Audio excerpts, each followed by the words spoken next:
Assalamualaikum warahmatullahi wabarakatuh. Perkenalkan, nama saya Muhammad Azam Diniaga Musafa dari kelas 10 Metro A, absen 18. Di sini saya akan mempresentasikan tentang Kesultanan Islam yang ada di Nusantara. Kesultanan atau kerajaan Islam yang ada di Nusantara antara lain Kerajaan Samudra Pasai yang berasal dari Sumatera, Kesultanan Cirebon yang berasal dari Jawa, Kesultanan Buton yang berasal dari Sulawesi, dan Kerajaan Ternate yang berasal dari Maluku. Yang pertama ada Kerajaan Samudra Pasai. Kerajaan Samudra Pasai terletak di Aceh dan merupakan kerajaan Islam pertama di Indonesia.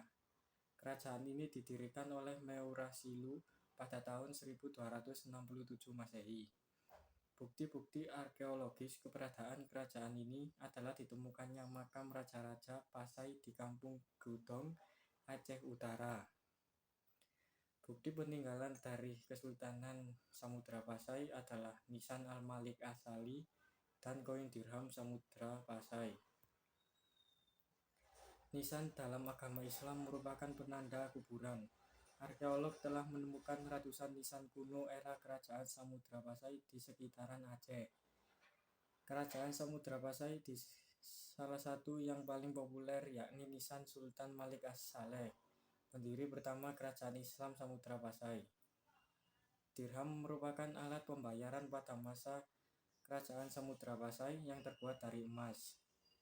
Dirham pertama kali dikeluarkan pada masa pemerintahan Raja kedua yakni Sultan Malik Al-Zahir. Yang kedua ada Kesultanan Cirebon yang berasal dari Jawa.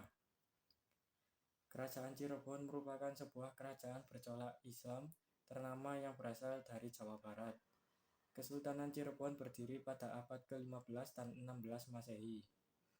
Kesultanan Cirebon juga merupakan pangkalan penting yang menghubungkan jalur perdagangan antar pulau.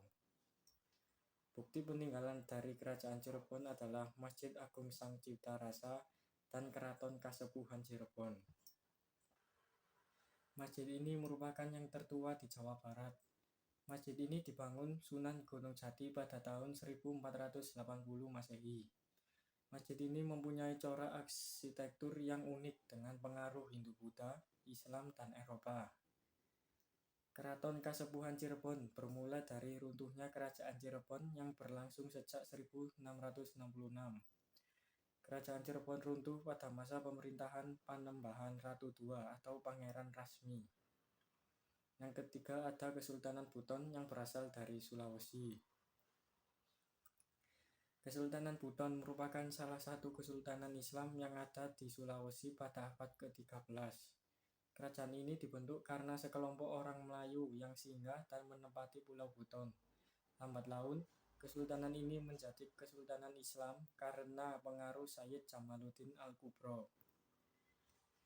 Bukti peninggalan Kesultanan Buton adalah Masjid Agung Keraton Buton dan Istana Malige. Masjid ini dibangun pada tahun 1712 oleh Sultan Sakidun Durul Alam Kesultanan Buton dan merupakan lambang kejayaan Islam pada masa itu.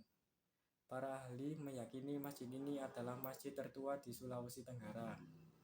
Sejatinya ada masjid lain yang lebih tua dibangun pada masa Sultan pertama Buton, Kaimuddin Khalifatul Khamis, 1427 sampai 1473. Istana Buton ialah istana yang dijadikan oleh para raja dan ratu dari Kesultanan Buton sebagai tempat tinggal. Dikenal pula dengan istilah Malige atau Mahligai, bermakna istana atau kamali yang berarti kedamaian para raja. Yang terakhir adalah Kerajaan Ternate yang berasal dari Maluku. Kerajaan Islam di Maluku yang masih berdiri hingga saat ini ketika didirikan oleh Bab Masyhur Malamu pada 1257 Masehi. Kesultanan yang dulunya bernama Kerajaan Gapi ini belum bercorak Islam. Agama Islam mulai menyebar ke Ternate pada abad ke-14 dan keluarga kerajaan baru memeluk Islam pada masa pemerintahan Raja Mahrum 1432 sampai 1486 Masehi. Bukti peninggalan dari Kesultanan Ternate adalah Istana Kesultanan Ternate dan Masjid Sultan Ternate. Keraton Kesultanan Ternate adalah istana kediaman Sultan Ternate bergaya bangunan abad 19. Berlantai 2, menghadap ke arah laut dikelilingi perbentengan. Terletak satu kompleks dengan Sigilamu atau Masjid Sultan Ternate. Masjid Sultan Ternate ini diperkirakan telah dirintis sejak masa Sultan Zainal Abidin. Tetapi ada juga yang beranggapan bahwa pendirian Masjid Sultan baru dilakukan awal abad ke-17, yaitu sekitar tahun 1606 saat berkuasanya Sultan Saidi Barakati. Sekian dari presentasi saya. Mohon maaf jika ada kesalahan. Wassalamualaikum warahmatullahi wabarakatuh.